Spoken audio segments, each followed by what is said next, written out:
Hello friends, very good morning. ఇవాళ editorial start చేసే ముందు మనం రీసెంట్గా లాంచ్ చేసిన క్యాట్ ఇన్ఫినిటీ కోర్స్ గురించి ఒక చిన్న introduction. So CAT infinity, CAT అనేది మీకు తెలిసిందే. ఇండియాలో ప్రీమియర్ బీ స్కూల్స్ అయిన ఇండియన్ ఇన్స్టిట్యూట్స్ ఆఫ్ మేనేజ్మెంట్ ఐఐఎమ్స్లో అడ్మిషన్ కోసం కండక్ట్ చేయబడే test, common admission test, MBA entrance test కింద మీరు తీసుకోవచ్చు ప్రీమియం బీ స్కూల్స్లో ఎంబీఏ చేయడం కోసం. సో దీనికి ఫ్యాకల్టీ ఎవరంటే నేను and Krishna sir. And I got 99 percentile in CAT and Krishna sir got 99.5 percentile in CAT. నేను ఇంగ్లీష్ టీచ్ చేస్తాను వర్బల్, సార్ టీచర్స్ ఎల్ఆర్డిఐ. సార్ వచ్చేసి మీకు LR as well as DI, logical reasoning, data interpretation, దాంతోపాటు quant కూడా sir teach చేస్తారు. So arithmetic portion అంతా కూడా సారే టీచ్ చేస్తారు. అండ్ అలాంగ్ విత్ దిస్, అంటే మేము క్యాట్లో పర్సంటైల్ సాధించామన్నది ఒకటే పాయింట్ కాదు. మేము క్యాట్ రాసినది 2007-8 ప్రాంతంలో. తర్వాత విడిడ్ ఎంబీఎస్ కూడా మేము top colleges, MDI management development institute, ఇండియాలో ఇది 7th బెస్ట్ బీ స్కూల్. ఈ బీ స్కూల్లో ఇద్దరం కూడా ఎంబీఏ కలిసి కంప్లీట్ చేసాం. తర్వాత సార్ కృష్ణ సార్ ఐసిఐసిఐ బ్యాంక్లో పనిచేస్తున్నారు అండ్ నేను I worked in the corporate for another close to 10 years and quit and started Eltex classes. So there is a rich experience. Subject మ్యాటర్తో పాటు బీ స్కూల్ లైఫ్ గురించి మాకు అవగాహన ఉండింది. తర్వాత వచ్చే కార్పొరేట్ లైఫ్లో కూడా సార్ ఇంకా పనిచేస్తున్నారు, నేను 10 years పనిచేశాను. All this will come together and help you in your CAT preparation. And CAT ప్రిపరేషన్లో చాలామంది స్ట్రగుల్ అయ్యేది జీడిపిఏ దగ్గర కూడా. అంటే అలాంగ్ విత్ రిటర్న్ టెస్ట్ అనేది ప్రిపరేషన్ అనేది మనం కామన్గా చేసుకుంటాం. జీడిపిఏకి వెళ్ళేసరికి చాలామంది ఏం మాట్లాడాలో తెలియదు, ఎలా మాట్లాడాలో తెలియదు, చాలా స్ట్రగుల్ అవుతూ ఉంటారు. కారణం ఏంటంటే జనరల్ నాలెడ్జ్, ఎస్పెషల్లీ ఎకానమీకి సంబంధించిన పోర్షన్ పైన సరైన అవగాహన లేకపోవడం వల్ల. ఇన్ఫ్యాక్ట్ మేము ప్రిపేర్ అయ్యేటప్పుడు కూడా వీ ఫేస్డ్ సిమిలర్ ఇష్యూస్. అందుకనే when we decided to launch this, we have decided to have exclusive focus for GDPI right from the beginning. అంటే స్టార్టింగ్ నుంచే మీకు బర్నింగ్ ఇష్యూస్ పైన అవగాహన కల్పించడం, హిందూ ఎడిటోరియల్స్ ద్వారా వాటి మీద సబ్జెక్ట్ నాలెడ్జ్ బిల్డ్ చేయడం. ప్లస్ నేను యూపీఎస్సీ ఎకానమీ టీచ్ చేస్తాను యూపీఎస్సీ వాళ్ళకి. సో దాంట్లో కొన్ని ఇంపార్టెంట్ పోర్షన్స్ అనేవి క్యాట్ ఆస్పిరెంట్స్కి కూడా నేను అవైలబుల్గా పెడతాను. You can access that content along with your regular written test preparation. ఇలా వెళ్ళడం వల్ల ఇంటిగ్రేటెడ్ ప్రిపరేషన్ ఉంటుంది. And all this at just 15,000 rupees. ఇది కూడా మీరు 3 installmentsలో పే చేయొచ్చు. సో మంత్కి 5,000 చొప్పున మీరు పే చేయొచ్చు. And life time validity. So చాలామంది జాబ్ చేస్తూ క్యాట్ రాస్తూ ఉంటారు. సో ఒకసారి 2 సార్లు అని కాదు, మీరు ఎన్నిసార్లు అన్నా రాయండి. ఎయిమ్ ఫర్ ఐఎమ్స్లో సాధించడానికి ప్రయత్నం చేయండి. Even if it takes 3 attempts, we will stay with you. 2 attempts, we will stay with you. ఒక్క ఫీజుతోనే మీరు ఎన్నాళ్ళైనా ప్రిపేర్ కావచ్చు. అలాగే స్టూడెంట్స్ డిగ్రీ చదువుతున్నప్పుడు మీరు జాయిన్ అయిపోయినా సరే, throughout your graduation you can continue to prepare with us. అందుకే టైమింగ్స్ కూడా ఎలా సెట్ చేసామో చూస్తే మీరు టైమింగ్స్ అనేవి 7 to 9 PM వీక్ డేస్లో, వీకెండ్స్ ఏమో ఇలాగా. సో ఇలా పెట్టడం వల్ల ఏమవుతుందంటే జాబ్ చేసే వాళ్ళు అటెండ్ కావచ్చు. 7 to 9 PM అంటే కొన్నిసార్లు మార్నింగ్ ఉంటుంది, మార్నింగ్ 6 to 7. సో ఈ టైమింగ్స్ ఎలా అంటే ఆఫీస్కి వెళ్ళే వాళ్ళకి బాగుంటుంది, కాలేజ్ స్టూడెంట్స్ కూడా అటెండ్ అవ్వచ్చు అండ్ కంప్లీట్ చేసిన వాళ్ళు ఎప్పుడైనా అటెండ్ కావచ్చు. సో వీకెండ్స్, వీక్ డేస్లో ఈవినింగ్ క్లాసెస్ ఇలా పెడుతూ మనం వెళ్తాం. అండ్ మాక్ టెస్ట్ జరుగుతాయి, ఎక్స్ప్లెనేషన్ జరుగుతాయి, కంప్లీట్ అన్నీ కూడా మేము కవర్ చేయడం జరుగుతుంది. ఇంట్రెస్ట్ ఉన్న వాళ్ళు కాల్ దిస్ నెంబర్. సో ఈ నెంబర్కి కాల్ చేయండి. సో ఇక్కడ నెంబర్ రాస్తున్నాను, 7893899553. ఈ నెంబర్కి కాల్ చేసి మీరు జాయిన్ అవ్వచ్చు. క్లాసెస్ స్టార్ట్ అయ్యాయి, you can join any time. Take care, by by.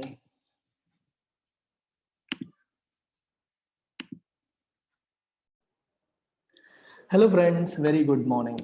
So ఇవాళ ఎడిటోరియల్ స్టార్ట్ చేసే ముందు చిన్న అనౌన్స్మెంట్. ఈ వారం అంతా కూడా అన్ని కాంపిటేటివ్ ఎగ్జామ్స్కి మన ఇన్స్టిట్యూట్లో ఆఫర్ చేస్తున్న క్లాసెస్ అన్నీ కూడా, లైవ్ క్లాసెస్ అన్నీ కూడా మేము ఫ్రీ డెమో ఇస్తున్నాం. మీరు వైజాగ్లో ఉంటే మన ఇన్స్టిట్యూట్కి వచ్చి ఆఫ్లైన్ క్లాసెస్ వినొచ్చు, లేదా ఆన్లైన్ ఆస్పిరెంట్స్ అయితే ఆన్లైన్ క్లాసెస్ కూడా ఫ్రీ డెమో ఇస్తున్నాము. ఇది మీరు అటెండ్ కావాలి అంటే ఈ కామెంట్ సెక్షన్లో, ఎడిటోరియల్ కామెంట్ సెక్షన్లో డిఫరెంట్ వాట్సాప్ గ్రూప్స్ ఉంటాయి ఇన్స్టిట్యూట్వి. ఆ వాట్సాప్ గ్రూప్లోకి మీరు క్లిక్ చేసి వచ్చేయండి. అందులో షెడ్యూల్ పెడతాను, ప్రతిరోజు 1 or 2 క్లాసెస్ మీరు యాక్చువల్ లైవ్ క్లాసెస్ని మీరు విని నచ్చినట్లయితే తర్వాత మీరు జాయిన్ అవ్వాలంటే జాయిన్ అవ్వచ్చు. Do experience the quality of teaching in our institute. నన్ను ఎలాగో మీరు రోజు చూస్తారు, నేను కాకుండా ఉన్న మిగిలిన ఫ్యాకల్టీని మీరు అక్కడ చూస్తారు, ఎలా చెప్తున్నారో అబ్జర్వ్ చేసి మీకు నచ్చినట్లయితే మీరు జాయిన్ కావచ్చు. So don't forget to join the WhatsApp groups. So let's begin today's editorial. ఇవాటి ఎడిటోరియల్ ఒకసారి ప్రారంభించేద్దాం. ఎడిటోరియల్ టైటిల్ ఏం చెప్తుందండి? Overseeing over sights. ఎంత బ్యూటిఫుల్ వర్డ్ చూడండి, ఓవర్సీ అనే పదం. ఓవర్సీ అనే పదానికి మీనింగ్ ఏంటి? If you oversee something that means you supervise it. అంటే అది ఎలా జరుగుతుంది, పని కరెక్ట్ గా జరుగుతుందా లేదా అని చూడడం. ఓవర్సీ అనేది వెబ్ ఫామ్. ఓవర్సీ అనే పదం యొక్క నౌన్ ఫామ్ ఏంటి? Oversight. Oversight. Oversight అంటే ఇది నౌన్ ఫామ్. దీని మీనింగ్ ఏంటి? సూపర్విజన్. అంటే ఇఫ్ యూ సూపర్విజన్ అంటే పని ఎలా జరుగుతుందో చూడడం. ఇది వర్బ్ ఫామ్, ఇది నౌన్ ఫామ్. మీనింగ్ ఒకటే, oversee oversight. Beauty of English ఏంటంటే ఓవర్ సైట్కి ఇంకో మీనింగ్ కూడా ఉంది. అంటే ఏంటి? ఇట్స్ అన్ ఓవర్ సైట్ అంటాం. అరే ఎందుకు తప్పు చేసావు అంటే ఓవర్ సైట్ లో తప్పు అయిపోయింది. అర్థమైందా? దాన్ని తెలుగులో ఏమంటాం? Over look. ఓవర్ లుక్ లో తప్పు చేసేసాను అంటాం. రెండు పదాలు చూడండి, overlook, oversee. Oversee is positive, అంటే కరెక్ట్ గా జరుగుతుందా లేదా చూడడం. ఓవర్ లుక్ అంటే సరిగ్గా చూసుకోకపోవడం, ఇది నెగిటివ్. ఓవర్ లుక్ అనేది నెగిటివ్ వర్డ్, ఓవర్ సీ అనేది పాజిటివ్. ఓవర్ లుక్ లో తప్పు అయిపోయింది సార్ అంటారు, అంటే చూసుకోలేదు, చిన్న ఎర్రరు, దృష్టి పెట్టలేకపోయాను. కానీ విచిత్రం ఏంటంటే ఓవర్ లుక్ కూడా నౌన్ ఫామ్ ఓవర్ సైటే. అంటే అర్థం ఏంటి? పొరపాటున గాబర్లో చూసుకోకుండా చేసిన తప్పుని కూడా ఓవర్ సైట్ అంటారు. కరెక్ట్ గా జరుగుతుందో లేదో చూడ్డాన్ని కూడా ఓవర్ సైట్ అంటారు. అంటే ఓవర్ సైట్ కి ఒక పాజిటివ్ మీనింగ్ ఉంది, ఒక నెగిటివ్ మీనింగ్ కూడా ఉంది. పాజిటివ్ మీనింగ్ ఏంటి? సూపర్విజన్ చేయడం, కరెక్ట్ గా జరుగుతుందో లేదో చూడడం. నెగిటివ్ మీనింగ్ ఏంటి? సరిగ్గా చూసుకోకుండా తప్పు చేసేయడం. Contrast, highly contrast. రెండింటికి కంప్లీట్ గా సంబంధం లేకుండా రెండు మీనింగ్స్ ఉన్నాయి ఓవర్ సైట్ కి. ఇప్పుడు ఈ సెంటెన్స్ మీరు అబ్జర్వ్ చేస్తే ఇందులో పాజిటివ్ మీనింగ్ ఉన్న వెర్బ్ వాడారు, ఇక్కడ నెగిటివ్ మీనింగ్ ఉన్న నౌన్ వాడారు. ఓవర్ సైట్ అంటే ఇక్కడ మీనింగ్ ఏంటి? పాజిటివా నెగిటివా? నెగిటివ్ అంటే చూసుకోకుండా తొందరలో చేసే తప్పులు. ఓవర్ సీ చేయడం అంటే సూపర్వైజ్ చేయడం. తొందరలో చేస్తున్న తప్పులు, చూసుకోకుండా చేస్తున్న తప్పుల్ని సూపర్వైజ్ చేయడం అనే సెన్స్ లో ఈ సెంటెన్స్ వచ్చింది. This is the beauty of this particular title. I hope you understood. Oversee, overlook. రెండింటికి కూడా noun form oversight. Oversee ద్వారా వస్తే పాజిటివ్, ఓవర్లుక్ ద్వారా వస్తే నెగిటివ్. ఇది English part. So now let's come to the actual editorial. U-turn on the drastic cut in small savings rates deferred the impact but revealed the intent. So దీని అర్థం ఏంటి చెప్పండి? U turn చేయడం అంటే అర్థం ఏంటి? ఇలా వెళ్తున్నాం మనం, సడన్ గా ఇలా వెనక్కి వచ్చేసాం అనుకోండి, దాన్ని ఏమంటాం మనం? యూటర్న్ చేసేసాడు రా అంటాం. అంటే ఒక దారిలో వెళ్ళే వాళ్ళు మళ్ళీ దారి తప్పడం, ట్రాక్ వెనక్కి రావడం, దాన్ని మనం యూటర్న్ తీసుకున్నారంట. యాక్చువల్గా 2 days బ్యాక్ మొన్న ఏం చేశారంటే small savings interest rates government ఒక్కసారిగా డ్రాస్టిక్ గా తగ్గించేసింది. మళ్ళీ ఆ డెసిషన్ ని వాయిదా వేసేసింది. ఇన్ ద సెన్స్ చేయట్లేదు అని డెసిషన్ వెనక్కి తీసుకుంది. అందుకని దాన్ని ఏమన్నాం? యూటర్న్ అని చెప్పి అన్నారు, వెనక్కి తీసేసుకుంది అని. సో ఇక్కడ ఏమంటున్నాడు వీడు? డ్రాస్టిక్ కట్ చేయడం, స్మాల్ సేవింగ్స్ రేట్లో, ఇంట్రెస్ట్ రేట్లో బాగా తగ్గించేసి మళ్ళీ తగ్గించట్లేదు, పాతదే రెస్టోర్ చేస్తున్నామని చెప్పడం అనేది ఏం చేస్తుంది? It deferred the impact. Differ అంటే అర్థం ఏంటి? పోస్ట్ పోన్, వాయిదా వేయడం. ఇంపాక్ట్ అంటే దాని ప్రభావాన్ని ప్రస్తుతానికి వాయిదా వేస్తుంది. బట్ రివీల్డ్ ద ఇంటెంట్, కానీ ఒక విషయాన్ని బయట పెట్టేసింది. ఏంటది? The intent. అంటే గవర్నమెంట్ ఏం చెయ్యాలనుకుంటోంది, గవర్నమెంట్ యొక్క ఇంటెన్షన్ ని, ఉద్దేశాన్ని అది బయట పెట్టేసింది. అంటే గవర్నమెంట్ ఉద్దేశం తగ్గించాలనే చేసేశారు. మళ్ళీ దానివల్ల ఎలక్షన్స్ ఉన్నాయి. ఇప్పుడు 5 రాష్ట్రాలకు ఎలక్షన్స్ ఉన్నాయి. నెగిటివ్ ఇంపాక్ట్ వస్తుందేమో, ఎలక్షన్స్ లో అది ప్రభావం అయిపోతుందేమో, ప్రభావం చూపుతుందేమో అన్న భయానికి మళ్ళీ డెసిషన్స్ ని వెనక్కి తీసేసుకున్నారు. అందుకే వాళ్ళ ఇంటెంట్ ని రివీల్ చేసేసింది, కానీ దాని ఇంపాక్ట్ ని వాయిదా వేసింది. ఎందుకంటే ప్రస్తుతానికి చేయరు, ఎలక్షన్స్ అయిపోగానే మళ్ళీ వచ్చేస్తాయి. మీరు పెట్రోల్ రేట్లు కూడా చూడండి, ఆ మధ్యనంతా తెగ హడావిడైపోయింది, రోజు పెరుగుతున్నాయని. గత కొన్ని రోజులుగా పెరగట్లేదు, ఏదో తగ్గుతుంది లేదా స్టాగ్నెంట్ గా ఉంటుంది. కారణం ఏంటి? పెట్రోల్ రేట్లు పెరగకుండా అలా స్టాగ్నెంట్ గా ఉండడానికి కారణం ఏంటి? ఆలోచించండి. ఎందుకు స్టాగ్నెంట్ గా ఉన్నాయి?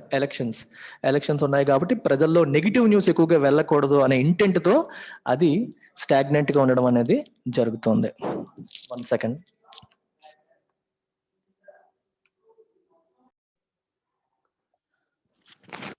Let's get into the editorial. India's small savings instruments witnessed unprecedented overnight volatility in rates this week. ఈ వారంలో ఇండియా యొక్క స్మాల్ సేవింగ్స్ ఇన్స్ట్రుమెంట్స్ ఏవైతే ఉన్నాయో అవి దే విట్నెస్డ్ అంటే దే ఎక్స్పీరియన్స్డ్. అన్ప్రెసిడెంటెడ్ అంటే never before seen, something that we have never seen, కని విని ఎరుగని ఎప్పుడూ చూడని వొలటైలిటీని ఎక్స్పీరియన్స్ చేశాయి. వొలటైలిటీ అంటే అర్థం ఏంటి? మనకి కెమిస్ట్రీలో వాడతారు చూడండి, volatile gas, inert gas. Inert gas ఏం చేస్తుంది? దేంతో రియాక్ట్ అవ్వదు, స్థిరంగా ఉంటుంది. అదే వొలటైల్ గ్యాస్ ప్రతి దాంతో కూడా రియాక్ట్ అయిపోతుంది, స్థిరంగా ఉండదు, అస్థిరం. ఒక స్టేజ్ లో ఒక స్టేట్ లో ఉండకుండా వొలటైల్ గా ఉండడం అంటాం. సో ఓవర్ నైట్ వొలటైల్ అంటే రేట్లు బాగా పెరిగిపోవడం, తగ్గిపోవడం అనేది చూడడం జరిగింది ఓవర్ నైట్ లో, ఒక రాత్రిలోనే. ఎందువల్ల అంటారు? ఎందుకంటే గవర్నమెంట్ ఒక్కసారిగా ఇంట్రెస్ట్ రేట్లు తగ్గించారని చెప్పింది, మళ్ళీ నెక్స్ట్ డే వచ్చేసరికి తగ్గించట్లేదు, మళ్ళీ పాతవే ఉంటున్నాయని చెప్పి యూటర్న్ తీసేసుకుంది. దీనివల్ల ఎక్స్ట్రీమ్ వొలటైలిటీ అనేది వచ్చింది. సో డీటెయిల్స్ లోకి వెళ్దాం. On Wednesday evening the budget division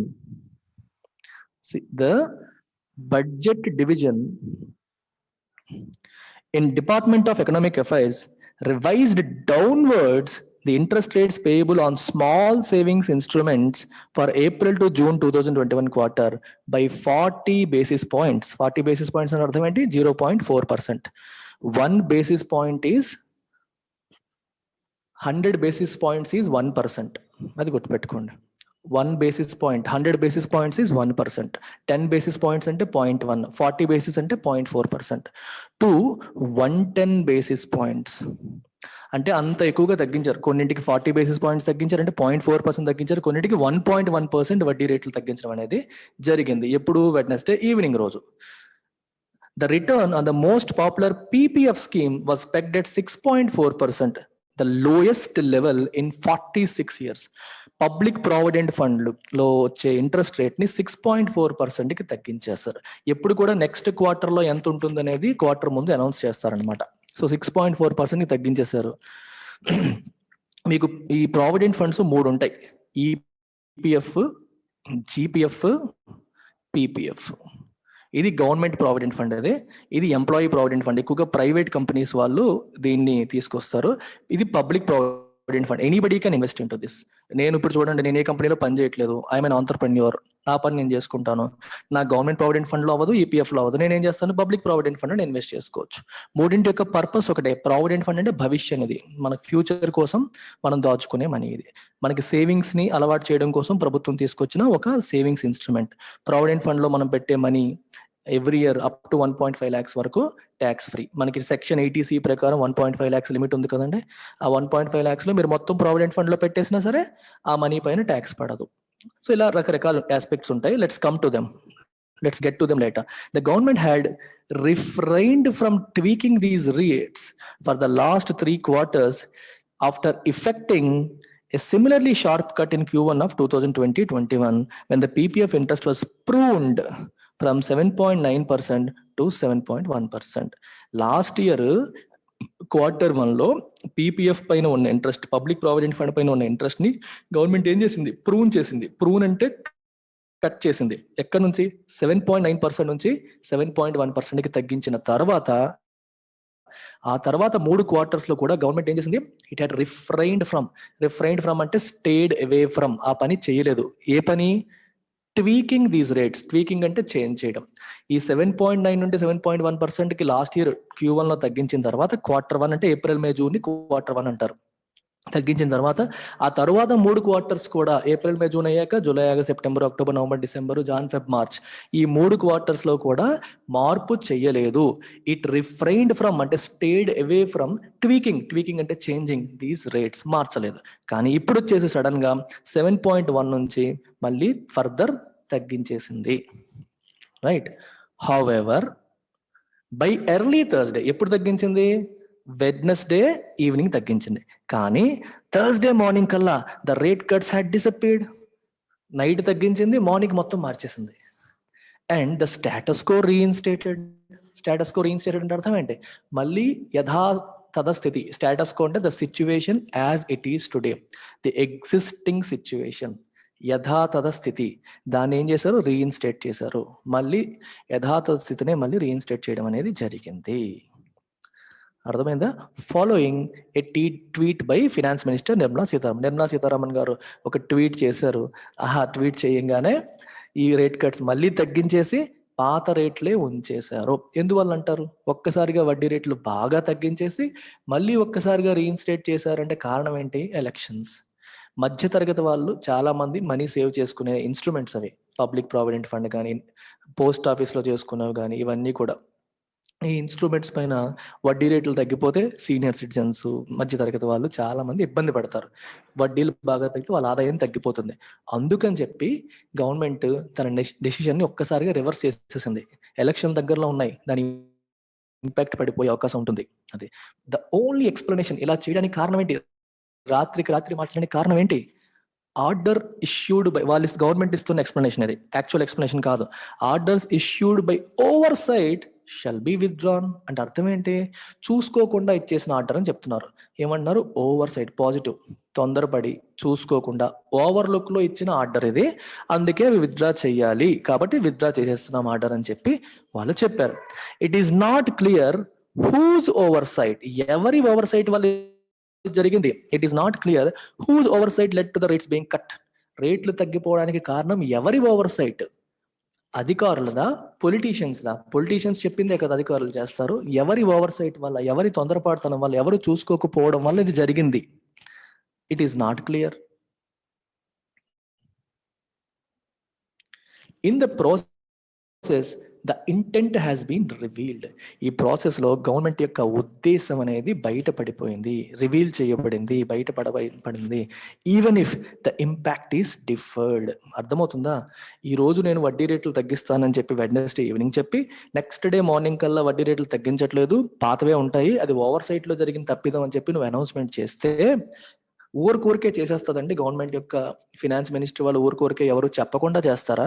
intent ఉంది, తగ్గించాలి అనే ఇంటెంట్ ఉంది, కానీ ఇది సమయం కాదు, తర్వాత చేద్దామని మళ్ళీ ఆపేశారు. అందుకే డిఫర్డ్ అంటే పోస్ట్ పోన్ చేశారు. ఇంటెంట్ అనేది ఉంది, ఇంపాక్ట్ అనేది తర్వాత పడుతుంది, ఎలక్షన్లు అయిపోగానే పడుతుంది. ఆ ఇంటెంట్ అనేది ఇప్పుడు రివీల్ అయిపోయింది అని అర్థం. Surely, Wednesday's order, approved by the competent authority, was not based on random numbers keyed in and notified inadvertently amidst a flurry of last-minute economy-related government notifications on the last day of the financial year.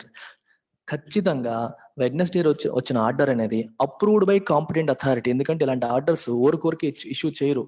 ఒక competent authority ఎవరైతే approve చేయాలో వాళ్ళు approve చేయాలి. Approve చేసిన తర్వాతే బయటకు వస్తాయి. And it was not based on random number. ర్యాండమ్గా వాళ్ళకి నచ్చిన 4 నెంబర్లు, ఇప్పుడు 7.1% ఉంది, 6.4% ఎందుకు పెట్టాలి? 6.3 ఎందుకు పెట్టకూడదు? ర్యాండమ్గా కొట్టే నెంబర్స్ కాదు కదా. They might have considered 100 things, they might have discussed 100 things and then finalised on that number. ఎవరో చెప్తేనే జరుగుతుంది, ఊరికే సడన్ గా జరిగిపోయింది అయితే కాదు. దానికి అప్రూవల్ ప్రాసెస్ ఉంటాయి, అన్నీ ఉంటాయి. ఇది జరిగింది ఇన్అడ్వర్టెంట్లీ అంటే అర్థం ఏంటి? అనుకోకుండా, ఉద్దేశపూర్వకంగా కాకుండా, తెలియకుండా అని అర్థం వస్తుంది. ఇన్అడ్వర్టెంట్లీ, అన్ఇంటెన్షనల్లీ. సింపుల్ గా చెప్పాలంటే అన్ఇంటెన్షనల్లీ, యాక్సిడెంటల్లీ.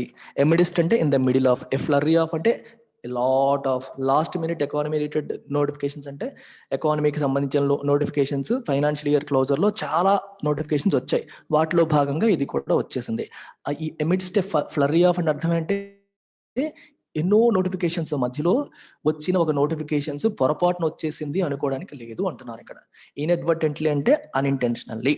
అన్ఇంటెన్షనల్ గా ఇన్నింటి మధ్యలో వచ్చిన నోటిఫికేషన్ అయితే అనుకోవడానికి లేదు. డెఫినెట్ గా ఇది ఇంటెంట్ రివీల్ చేస్తుంది. ఏదో కారణం వల్ల ప్రస్తుతానికి ఆపారు. ఆ కారణం మనం అనుకుంటుంది ఏంటి? Elections. It is difficult to believe that the oversight is on the bureaucracy's part, for it simply executed the stated policy decision to link small savings rates to interest paid on government securities of a comparable tenure every quarter. Carefully observe cheyandi. It is difficult to believe that the oversight is on the bureaucracy's part. Bureaucracy అంటే ఎవరు? Government officials, ఐఏఎస్లు, ఐపీఎస్లు, SSC ద్వారా వెళ్ళిన వాళ్ళు, entire government అఫీషియల్స్ని మనం bureaucrats అంటాం. They are part of executive. మీరు పాలిటీ పరంగా ఒకసారి నేర్చుకుంటే we talk about 3 things: executive, judiciary, legislature. Legislature అంటే మన ఎంపీలు వీళ్ళంతా. జ్యుడిషియరీ మీకు తెలిసిందే, కోర్టులు, జడ్జిలు, లాయర్లు, ఇదంతా. ఎగ్జిక్యూటివ్ అంటే ఎవరు? ఎగ్జిక్యూటివ్లో 2 parts ఉంటాయి. ఒకటి పొలిటికల్ ఎగ్జిక్యూటివ్, రెండోది బ్యూరోక్రాటిక్ ఎగ్జిక్యూటివ్. బ్యూరోక్రాటిక్ ఎగ్జిక్యూటివ్ అంటే రేపు పొద్దున మీరు ఐఏఎస్ ఐపీఎస్ అయ్యారు అనుకోండి, you become part of government official. Bureaucratic executive. Political executive ఎవరు? లెజిస్లేటర్గా ఎన్నుకోబడి ఎగ్జిక్యూటివ్కి వెళ్ళిన వాళ్ళు. అంటే ఎంపీగా నరేంద్ర మోదీ గారు తీసుకోండి, ఆయన ఫస్ట్ ఎంపీ అయ్యారు. So he first becomes a part of legislature, then he becomes prime minister. So prime minister is part of political executive and దాంట్లో political executive. ఎందుకంటే నేను పొలిటీషియన్.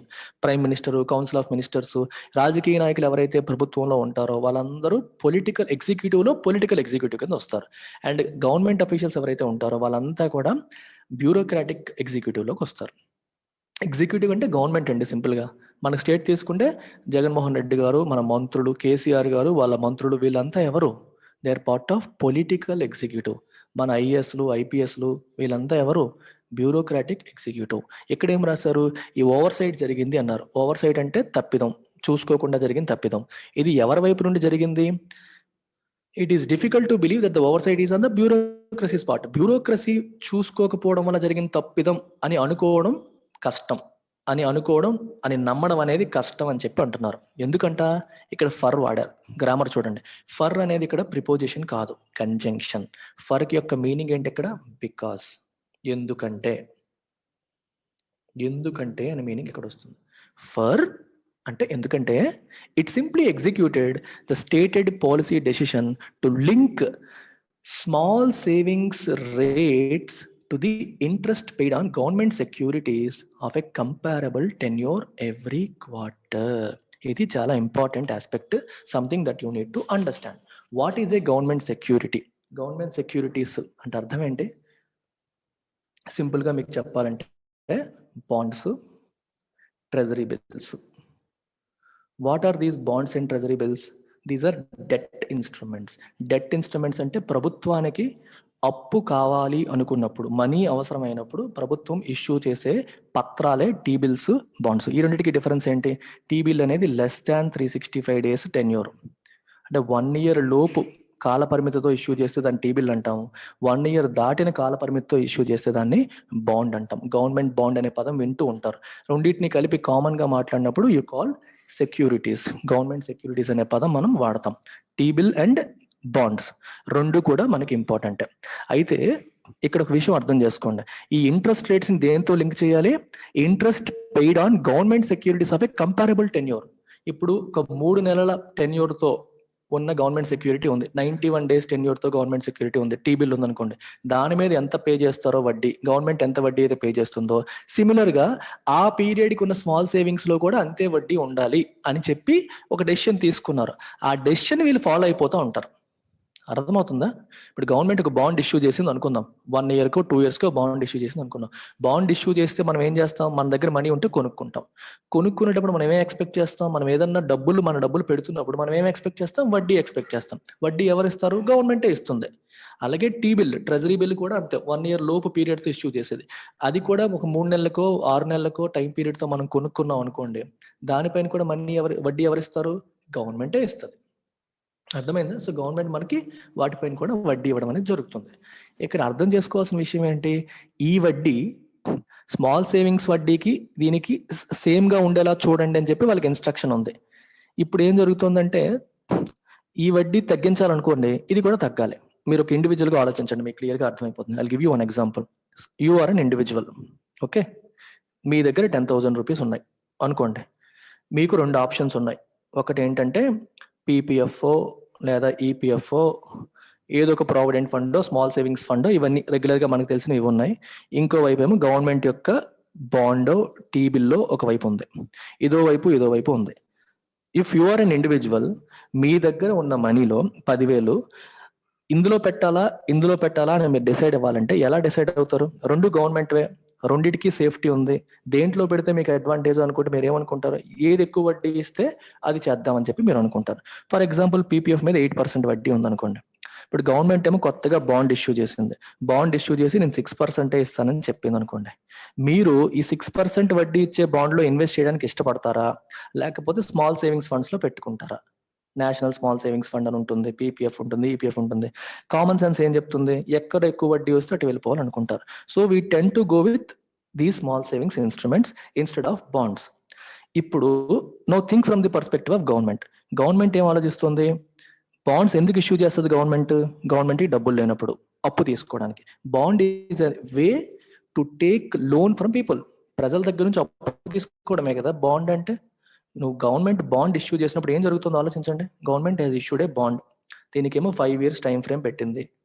8% లేదా 6% ఇంట్రెస్ట్ చెప్పింది. 10,000 ఫేస్ వాల్యూ చెప్పింది. అంటే 10,000 పెట్టి నువ్వు కొనుక్కుంటే నీకు సంవత్సరానికి 8% వస్తుంది. అంటే సంవత్సరానికి 800 వస్తుంది. 5 years వేసుకుంటే 4,000 రూపీస్ నీకు వస్తుంది. అది నీకు వడ్డీ వస్తుందని. గవర్నమెంట్ పాయింట్ ఆఫ్ వ్యూ అంటే గవర్నమెంట్కి ఫస్ట్ 10,000 వస్తాయి. అలా ఎంతో మంది కొంటారు బాండ్స్. అలా ఎంతో మంది కొనడం వల్ల గవర్నమెంట్కి 1,00,000 కోట్లు, 2,00,000 కోట్లు, 3,00,000 కోట్లు వస్తాయి.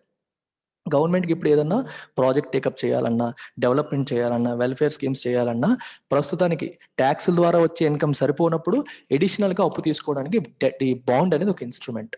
ఆ రకంగా గవర్నమెంట్ తీసుకుంటుంది. ఇప్పుడు గవర్నమెంట్ నేను ఎక్కువ వడ్డీకి బాండ్ తీసుకుంది అనుకోండి, గవర్నమెంట్కి ఏంటి ప్రాబ్లం? ఇష్యూ చేసింది అనుకోండి, గవర్నమెంట్కి వచ్చే ప్రాబ్లం ఏంటి? వడ్డీ చెల్లింపులు ఎక్కువైపోతాయి. 8%, 9%, 10%కు గవర్నమెంట్ బాండ్ ఇష్యూ చేస్తే ప్రతి సంవత్సరం అంత వడ్డీ చెల్లించాల్సి వస్తుంది. గవర్నమెంట్ ఏం ఆలోచిస్తుంది? నేను తక్కువ వడ్డీ చెల్లించాలంటే నాకు బాగుంటుంది కదా అనుకుంటుంది. సో ఇప్పుడు అలాగని చెప్పి 8% కాకుండా 6%కే బాండ్ ఇష్యూ చేసింది అనుకోండి, వీళ్ళు ఏం చేస్తారు?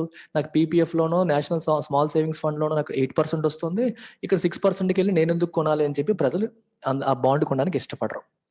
అందుకని గవర్నమెంట్ ఏం డిసైడ్ చేసిందంటే ఈ గవర్నమెంట్ సెక్యూరిటీస్ లో ఇంట్రెస్ట్ రేట్ తగ్గించాలని ఎప్పుడైతే ఫిక్స్ అయ్యారో వీటిపైన కూడా ఇంట్రెస్ట్ రేట్ తగ్గించాలి. అదే పాయింట్ ఇక్కడ రాశారు. ఇక్కడ ఏం రాశారు చూసారా?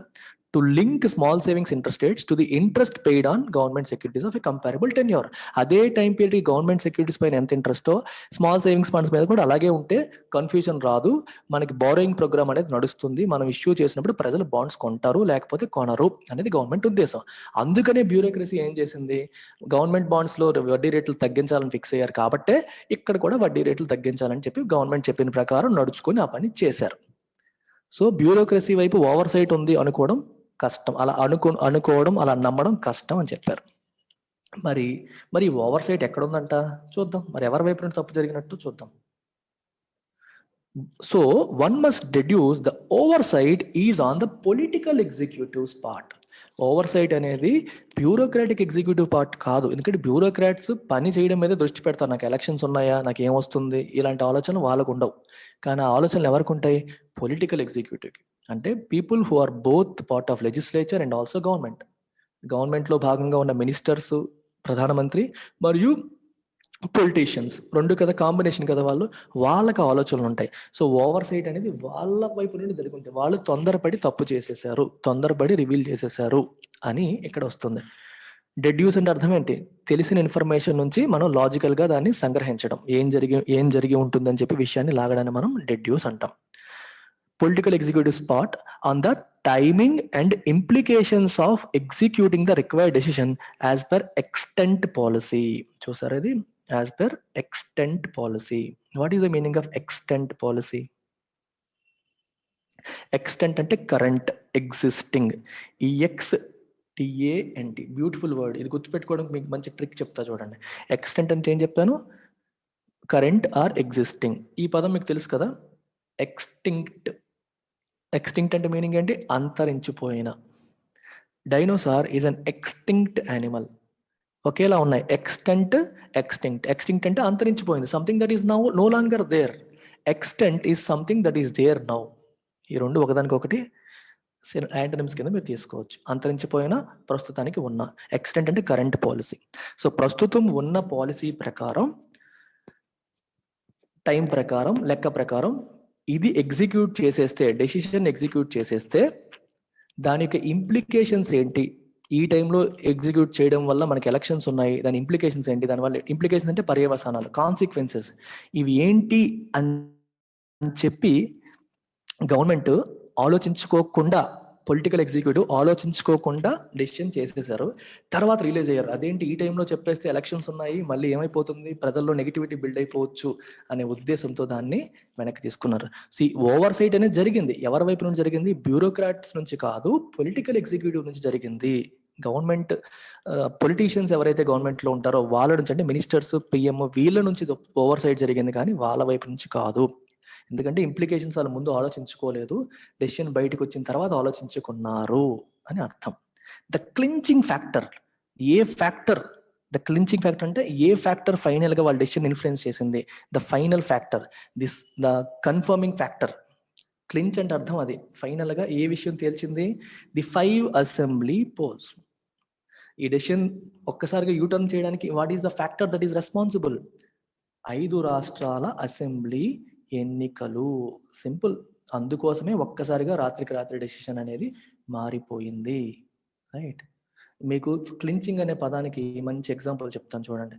ఇప్పుడు ఒక కేసు ఏమో కోర్టుకి వెళ్ళింది.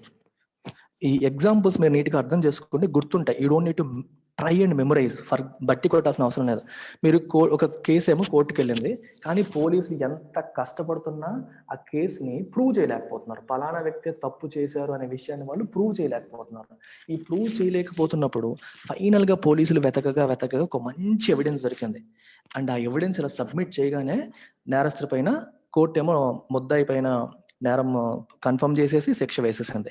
And you call that evidence as clinching evidence, the final evidence that settled the matter, something that settled the matter అనుకోండి. క్లించింగ్ ఎవిడెన్స్ అనే పదం అర్థమైందా? Police have got clinching evidence, CID has got clinching evidence అంటారు. అంటే కేసుని settle చేసే evidence దొరికిపోయిందని. అలాగే ఇప్పుడు కూడా డెసిషన్ని క్లించింగ్, సెటిల్ చేసేసే విషయం తెలిసిపోయింది. ఏంటది? 5 అసెంబ్లీ పోల్స్, 5 రాష్ట్రాలకు జరగబోతున్న అసెంబ్లీ పోల్సే, ఇంకేమీ కాదు. The government that has brazened it out on opposition jibes about rising unemployment, high inflation along with soaring fuel prices could ill afford to yield a fresh talking point. ఏంటా point? The squeezing of the middle class and senior citizens even as they brace up for the fresh tax on provident fund incomes. Beautiful sentence. Observe it out. The government that has brazened it out. ఈ brazen it out అంటే అర్థం ఏంటో చూడండి. మీకు ఒక tough question వేశారు, మీరు ఒక తప్పు చేశారు. మీరు ఒక తప్పు చేస్తున్నప్పుడు అపోజిషన్ ఏం చేస్తుంది? క్వశ్చన్ చేస్తుంది, రిమార్క్స్ వేస్తుంది. అవే జైబ్స్. జైబ్స్ అంటే అర్థం ఏంటి? A critical remark. మిమ్మల్ని something that makes you look stupid, మీరు ఎంత ఫూలిష్గా చేస్తున్నారంటే, ఎంత తప్పులు చేస్తున్నారని చెప్పి మీ మీద చేసే రిమార్క్ని జైబ్ అంటారు. అట్లాంటి రిమార్క్ అపోజిషన్ చేస్తున్నప్పటికీ government has brazened it out. అంటే ఎషేమ్డ్లీ ఇలా అంటున్నారంటే నేను తప్పులు చేస్తున్నాను అన్న ఫీలింగ్ లేకుండా బయటికి కాన్ఫిడెంట్ ఫేస్ చూపిస్తూ వచ్చింది. మేమేం తప్పులు చేయట్లా, అదేం కాదు, అది కరెక్టే. అన్ఎంప్లాయ్మెంట్ పెరిగిపోవడం, ఇక్కడ ఇన్ని తప్పులు ఉన్నాయి. ఏంటవి? అన్ఎంప్లాయ్మెంట్ పెరుగుతోంది, చాలా మంది జాబ్స్ లేవు, గవర్నమెంట్ జాబ్స్ నోటిఫికేషన్స్ లేవు, తగ్గిపోతున్నాయి, ప్రైవేటీకరణ పెరిగిపోతుంది. సో ఈ ప్రాబ్లం ఉంది. ఇన్ఫ్లేషన్ పెరిగిపోయింది, వస్తువుల ధరలు ఆకాశాన్ని అంటుతున్నాయి. సోరింగ్ ఫ్యూయల్ ప్రైసెస్ పెరిగిపోతున్నాయి, ఆయిల్ ప్రైసెస్ ఆకాశాన్ని అంటుతున్నాయి. సోరింగ్ అంటే బాగా పెరిగిపోవడం. ఇన్ని ప్రాబ్లమ్స్ విషయంలో అపోజిషన్ ఎన్ని కామెంట్స్ చేసినా సరే గవర్నమెంట్ ఏం చేసింది? Has brazened it out. నేనేం పట్టించుకోను అన్నట్టుగా. బ్రేజన్ ఇట్ అవుట్ అంటే మీనింగ్ ఏంటంటే show a confident face, or face it without any shame. ఎటువంటి షేమ్ లేకుండా, ఏమీ లేకుండా, తప్పు చేసామన్న భావన లేకుండా ఫేస్ చేయడాన్ని మనం బ్రేజన్ ఇట్ అవుట్ అంటాం. అలాంటి government could ill afford to yield a fresh talking point. ఇన్ని విషయాల్లో ఆల్రెడీ ఏదో రకంగా హ్యాండిల్ చేసుకుంటూ వచ్చేస్తుంది. ఇల్ ఎఫర్డ్ అంటే ఇప్పుడు అది చెయ్యలేదు. ఇట్ కెనాట్ ఎఫర్డ్ అని అర్థం. ఇట్ కెనాట్ ఎఫర్డ్ ఏంటది? మళ్ళీ వాళ్ళకి ఇంకొక టాకింగ్ పాయింట్ ఇవ్వడానికి గవర్నమెంట్ ఎఫర్డ్ చేయలేదు. టాకింగ్ పాయింట్ ఇవ్వడం అంటే అర్థం ఏంటి? ప్రభుత్వం ఎన్ని తప్పులు చేస్తే అపోజిషన్కి అన్ని టాకింగ్ పాయింట్స్ వస్తాయి, అంతేనా? ఇప్పుడు ఎలక్షన్ జరిగినప్పుడు గవర్నమెంట్ చేసిన తప్పుల్ని ఎత్తి చూపుతూనే కదా వీళ్ళు ఓట్లు గుంజుకోవడానికి ట్రై చేస్తారు అపోజిషన్ పార్టీస్. ఆల్రెడీ ఇన్ని ప్రాబ్లమ్స్ ఉన్నాయి, వాటిని ఏదో రకంగా గవర్నమెంట్ మొండిగా ఎదుర్కొంటుంది వితౌట్ ఎనీ షేమ్. అలాంటిది ఇప్పుడు ఇంకొక టాకింగ్ పాయింట్ కూడా వాళ్ళ చేతిలో పెట్టే పరిస్థితిలో గవర్నమెంట్ లేదు. అందుకే could ill afford to yield అంటే గివ్ అనే meaning. A fresh talking point, మాట్లాడుకోవడానికి ఇంకొక అవకాశాన్ని ఇవ్వడానికి government cannot afford. Ill afford అంటే కెనాట్, కుడ్ నాట్ ఎఫర్డ్ అని అర్థం. ఎఫర్డ్ చేయలేదు. ఏంట talking point? The squeezing of the middle class and senior citizens. Squeezing అంటే తొక్కేయడం. ఇప్పుడు సీనియర్ సిటిజన్స్ కానీ, మిడిల్ క్లాస్ కానీ వాళ్ళు స్టాక్ మార్కెట్స్లో మ్యూచువల్ ఫండ్స్ అంటే భయపడతారు చాలామంది. అందుకని వాళ్ళు ఏం చేస్తారు, ఎక్కువగా గవర్నమెంట్ని నమ్ముకుంటారు. గవర్నమెంట్ దగ్గర డబ్బులు పెట్టుకుంటారు. పోస్ట్ ఆఫీస్లో కానీ, సేవింగ్స్ యాన్డ్లో కానీ, బ్యాంకుల్లో కానీ, పీపీఎఫ్లు ఈపీఎఫ్లో పెట్టుకుంటారు. ఇప్పుడు వాటిపైన వడ్డీ తగ్గితే అసలే బయట పెరిగిపోతున్నాయి, ధరలు మండిపోతున్నాయి. ఇక్కడేమో మనం పెట్టే డబ్బులపైన వచ్చే ఇన్కమ్ తగ్గిపోతుంది. Real interest rate, real income అనేది నెగిటివ్ అయిపోయే పరిస్థితి ఉంది. ఇప్పుడు రియల్ ఇంట్రెస్ట్ రేట్ అనేది నెగిటివ్ అయిపోయే పరిస్థితి ఉంది. ఇంట్రెస్ట్ రేట్స్లో 2 పదాలు మీరు ఎప్పుడు విన్నారో లేదో. There are 2 things, nominal, real.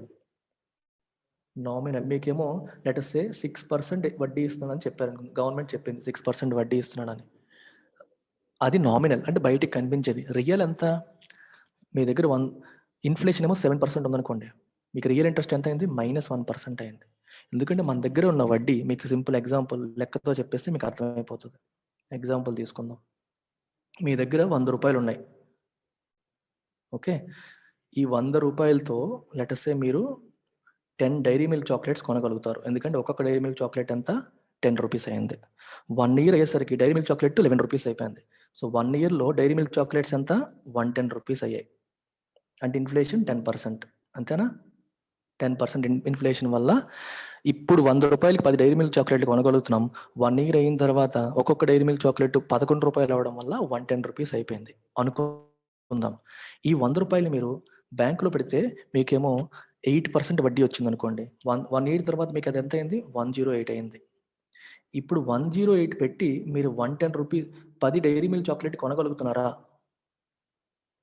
ఆలోచించండి. 100 రూపాయలు ఉన్నాయి మీ దగ్గర. ఈరోజు 100 రూపాయలతో 10 డైరీ మిల్క్ చాక్లెట్లు కొనగలిగారు. డబ్బులు దేనికండి మనకి? తింటామా మనీ మనం? Purchasing power. డబ్బు మనకి ఏమిస్తుంది? కొనుగోలు శక్తినిస్తుంది. డబ్బుతో వస్తువులు, సేవలు కొనుక్కొని మనం అనుభవిస్తాం, అంతే కదా? నాకు ఆకలేసింది, నేను డైరీ మిల్క్ చాక్లెట్స్ తినాను అనుకుంటున్నాను. సో 100 రూపాయలకి 10 డైరీ మిల్క్ చాక్లెట్స్ వచ్చాయి, నేను తిన్నాను, అయిపోయింది. సరిగ్గా 1 ఇయర్ డౌన్ ద లైన్ ఈ 100 రూపాయలు నేను వెంటనే బ్యాంకులో వేసుకుంటే ఏమైంది, అది 8% వడ్డీ ఇచ్చింది అనుకుందాం. అరే 8% వడ్డీ ఇచ్చింది నాకు బ్యాంక్ అని నేను ఎగిరిపోవాలా? నామినల్ ఇంట్రెస్ట్ రేట్ ఎంత, 8%, బాగానే ఉంది. కానీ 108 అయింది. ఆ 108 అయిన తర్వాత ఆ 108తో నేను సేమ్ 10 డైరీ మిల్క్ చాక్లెట్లు కొనాలంటే కొనలేకపోతున్నాను. ఎందుకు? డైరీ మిల్క్ చాక్లెట్ రేటు నా డబ్బు పెరిగిన దానికంటే ఎక్కువ ఫాస్ట్గా పెరిగిపోయింది, ఇన్ఫ్లేషన్ వల్ల. అందువల్ల రియల్ ఇంట్రెస్ట్ రేట్ ఎంత అంటే ఏం చెప్తాం?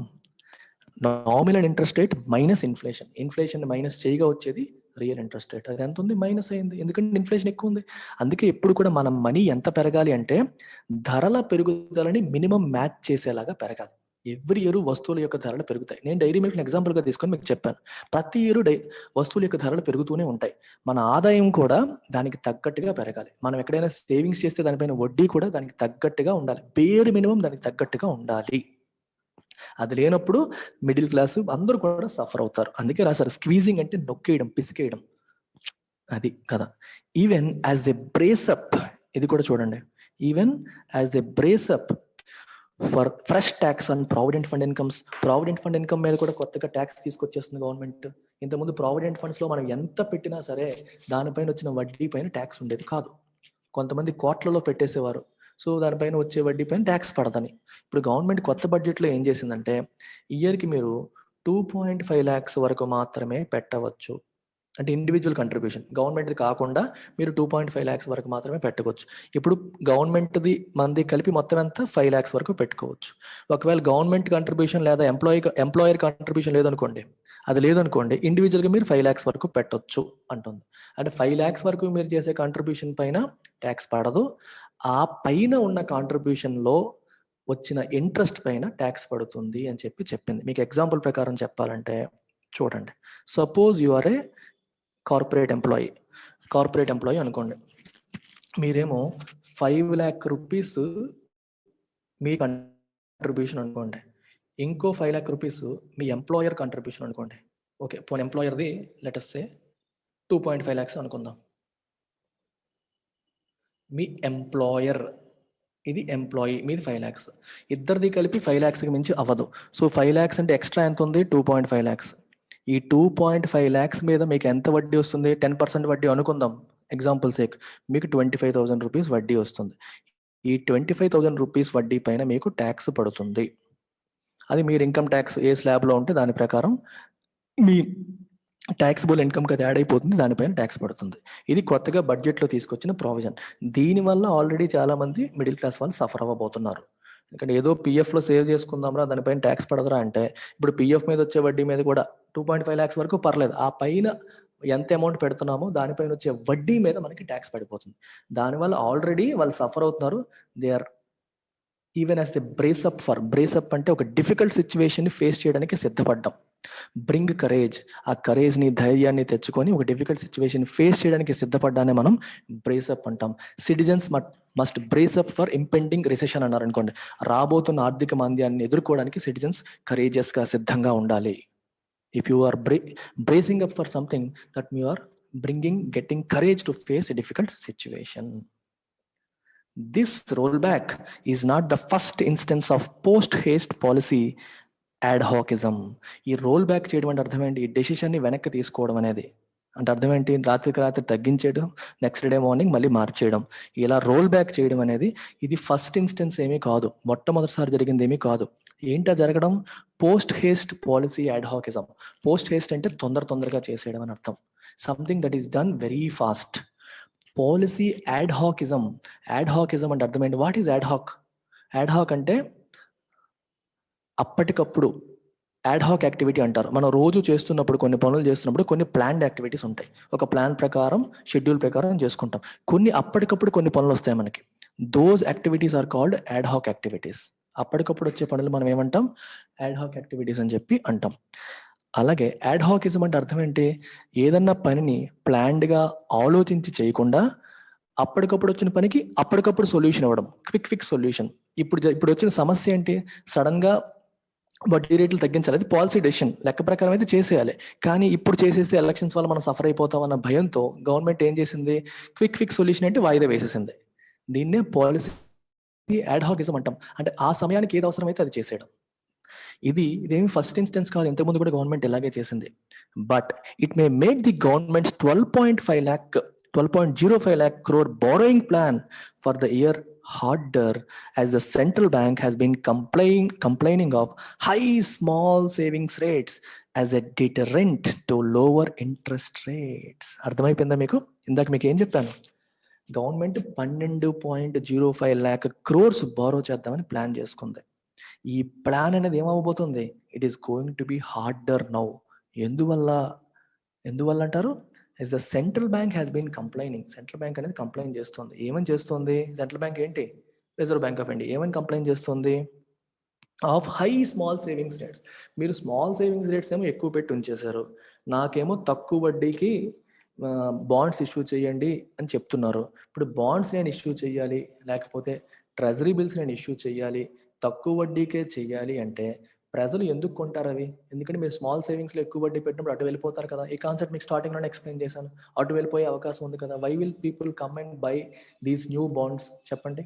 అందుకని central bank, reserve bank of India complaint చేస్తూ ఉంది, మీరు అవి తగ్గించండి అని చెప్తూనే ఉంది. రైట్, అలాగనమాట. అందుకనే that is acting as a deterrent. Deterrent అంటే అర్థం ఏంటి? Something that discourages, something that becomes an obstacle to lower interest rates. వడ్డీ రేట్లు తగ్గించాలి, బాండ్స్ పైన ఇచ్చే వడ్డీ రేట్ తగ్గించాలి అంటే సమస్య ఏంటి? అక్కడ వడ్డీ రేట్లు ఎక్కువ ఉన్నాయి, సో మనం తగ్గిస్తే మరి పని అవ్వదు. అందుకని అది మనకు అడ్డంకి అయిపోతుంది. That is discouraging us. చూడండి, డిటరెంట్ అంటే అర్థం ఏంటి? Something that discourages you to do something. ఒక పని చేయడానికి మీకు అడ్డంకిలా ఉండేది, డిస్కరేజ్ చేసేదాన్ని డిటరెంట్ అంటారు. ఇప్పుడు నేను బాండ్ మీద వడ్డీ రేట్ తగ్గించడానికి డిటరెంట్ ఏంటి? సేవింగ్స్ స్కీమ్స్ పైన ఎక్కువ వడ్డీ ఉండడం. That is acting as a deterrent. అందుకే రిజర్వ్ బ్యాంక్ ఆఫ్ ఇండియా తగ్గించండి వాటిపైన చెప్తోంది. ఇప్పుడు అందుకనే తగ్గిద్దాం అనుకున్న టైంలో ఎలక్షన్స్ కోసం మళ్ళీ వాయిదా వేసేసింది. సో ఇది వాయిదా వేయడం వల్ల ఏమవుతుంది? గవర్నమెంట్ యొక్క బారోయింగ్ ప్రోగ్రామ్ అనేది మళ్ళీ టఫ్ అయిపోతుంది. It's not going to be easy for the government now. ఎందుకంటే మళ్ళీ తక్కువ వడ్డీస్, అక్కడ వీటి మీద వడ్డీ రేట్లు ఎక్కువే ఉంచారు, అక్కడ తక్కువ వేస్తే ఎవరు కొనరు, గవర్నమెంట్ ప్రోగ్రామ్ కష్టం అవుతుంది. Another instance is the mysterious practice of oil companies freezing pump prices during electoral campaigns. చూడండి, ఇంకొక ఎగ్జాంపుల్ ఏంటంటే మిస్టీరియస్ ప్రాక్టీస్. మిస్టీరియస్ అంటే something that is difficult to understand, మనకు అర్థం కానిది. Of oil companies freezing pump prices ని freeze చేస్తాయి, అంటే పెరగకుండా ఆపేసాయి. డ్యూరింగ్ ఎలక్టోరల్ క్యాంపెయిన్స్, ఎలక్షన్లు జరుగుతున్న ఈ టైంలో ఆయిల్ ప్రైసెస్ పెరగకుండా ఆపేసాయి. Even though oil prices are deregulated. Oil prices విషయంలో గవర్నమెంట్ ఇన్వాల్వ్ అవ్వను, డీరెగ్యులేట్ చేసేసాను, ఆయిల్ కంపెనీల సిస్టమే వాళ్ళు పెంచాలంటే పెంచుతాయి, తగ్గించాలంటే తగ్గుతాయి గవర్నమెంట్ చెప్తూ వచ్చింది. కానీ ఎలక్షన్లు వచ్చేసరికి ఆయిల్ ప్రైసెస్ పెరగకుండా ఎందుకు ఆగిపోయాయి? గవర్నమెంట్ చెప్పకుండా ఆగిపోతాయా? ఆలోచించాలి. The PM, as part of his one nation, one election pitch, has often said that the virtually perennial poll season hits development. ప్రధానమంత్రి గారు ఏమంటారు? ఇప్పుడు కూడా వన్ నేషన్ జెమిలీ ఎలక్షన్స్ అంటారు. One nation one elections. ఇన్నిసార్లు ఎలక్షన్లు చేయడం ఎందుకు? ఒకేసారి ఎలక్షన్స్ పెట్టుకుంటే అయిపోతుంది కదా, అన్ని రాష్ట్రాలకి దేశానికి కలిపి ఒకేసారి ఎలక్షన్స్ పెట్టుకుంటే మంచిది. ఈ పెరెన్నియల్ ఎలక్షన్స్, పెరెన్నియల్ అంటే పెరెన్నియల్ రివర్ అంటారు, జీవనది ఎప్పుడు ప్రవహించే నదిని మనం పెరెన్నియల్ రివర్ అంటాం. పెరెన్నియల్ ఎలక్షన్స్ అంటే something that happens every year, జరుగుతూనే ఉంటాయి. ఈ ఇండియాలో ఎప్పుడు చూసినా ఎలక్షన్ సీజన్లో ఉన్నట్టే ఉంటుంది, జరుగుతూనే ఉండడం, నో వితౌట్ ఎనీ స్టాపేజ్. ఈ ఎలక్షన్స్ ఎప్పుడు జరగడం వల్ల డెవలప్మెంట్ దెబ్బతినేస్తుంది. ఎందుకంటే పొలిటీషియన్స్ అందరూ కూడా డెవలప్మెంట్ వదిలేసి ఎలక్షన్స్ మీదకి వెళ్ళిపోతారు. మొన్నే చెప్పాను మీకు, లెజిస్లేచర్లో కూడా పార్లమెంట్ని కూడా ఆ సమావేశాలు ఆపేయండి, ఎలక్షన్ ప్రచారాలకు వెళ్ళాలని చెప్పి రిక్వెస్ట్ చేశారు. అర్థం ఏంటి? ఈ ఎలక్షన్స్ అనేది మనకి లెజిస్లేచర్ పని అడ్డుపెడుతోంది, ఇది అడ్డుపెడుతోంది. ఎప్పుడు ఎలక్షన్స్ ఉండడం అనేది డెవలప్మెంట్ హిట్ చేస్తుంది అని చెప్తున్న ప్రధానమంత్రి గారే ఇప్పుడు మళ్ళీ ఎలక్షన్స్ అనేసరికి డెసిషన్స్ అన్నిటిని ఆపేస్తున్నారు. ఆన్ ద సేమ్ నోట్, అదే లాజిక్ లో, అదే నోట్ లో, if governments need permission to announce initiatives while the model code of conduct is in force, దీని అర్థం చూడండి. ఎప్పుడైనా ఎలక్షన్ కోడ్ అనేది ఉన్నప్పుడు గవర్నమెంట్స్ కొత్త స్కీమ్స్ కానీ కొత్త ఇనిషియేటివ్స్ కానీ అనౌన్స్ చేయకూడదు. ఎందుకంటే అది జనాల్ని అట్రాక్ట్ చేయడానికి చేస్తున్నట్టుగా వస్తుంది. కాబట్టి ఎలక్షన్ కోడ్ ఉన్నప్పుడు కొత్త డెవలప్మెంటల్ ఇనిషియేటివ్స్ ఇనిషియేట్ చేయకూడదు. అందుకే అన్నారు ఆయన, ఎలక్షన్ కోడ్లు రావడం వల్ల డెవలప్మెంట్ అనేది ఆగిపోతుంది అని చెప్పి నరేంద్ర మోడీ గారు అనడానికి కారణం అది. అయితే any deviation or reversal from routine administrative actions should also attract election commission scrutiny. వీళ్ళేమంటారు, రొటీన్ గా మీరు చేసే పనిని కూడా ఆపేస్తున్నారు. కొత్త ఇనిషియేటివ్ మీరు చేయట్లేదు, యాక్సెప్టెడ్, చేయకూడదు అంటున్నారు, చేయట్లేదు. కానీ రొటీన్ గా చేసే పని ఎందుకు ఆపుతున్నారు? ఇప్పుడు రొటీన్ గా చేసే పని ఏంటి? తగ్గించాలని డిసైడ్ అయిపోయారు, తగ్గించారు. మళ్ళీ ఎందుకు మార్చేశారు డెసిషన్ ని? ఎలక్షన్స్ ఉన్నాయని. అంటే రొటీన్ గా చేసే పని ఆపేయడం కూడా తప్పే కదా, ఎలక్షన్స్ కోసం చేస్తున్నారుగా మీరు. ఇది కూడా ఎలక్షన్ కమిషన్ యొక్క స్క్రూటినీలోకి వెళ్ళాలి. అంటే కొత్త ఇనిషియేటివ్, ఇప్పుడు చూడండి, సడన్ గా వడ్డీ రేట్లు పెంచుతాను అని చెప్పి జనాలు అట్రాక్ట్ చేయడానికి చేస్తే మనం తప్పు, ఎలక్షన్ కూడా ఉంది అందుకే చేశారని చెప్పి అంటాం. అయితే తగ్గించాలని ముందే డిసైడ్ అయిపోయారు, మరి ఆ డెసిషన్ ఇప్పుడు ఆపేశారు ఎలక్షన్స్ ఉన్నాయని. ఇది కూడా ఎలక్షన్స్ దృష్టిలో పెట్టుకుని చేస్తున్న తప్పు కిందే వస్తుంది కదా. ఇది కూడా ఎలక్షన్ కమిషన్ స్క్రూటినీలోకి వెళ్ళాలి అని చెప్పి దీని యొక్క meaning. I hope you have understood the overall context and essence of this. This is a beautiful editorial which is full of good vocabulary and a lot of conceptual understanding. I tried my best to explain stuff in the most lucid way possible. Thank you very much. Take care.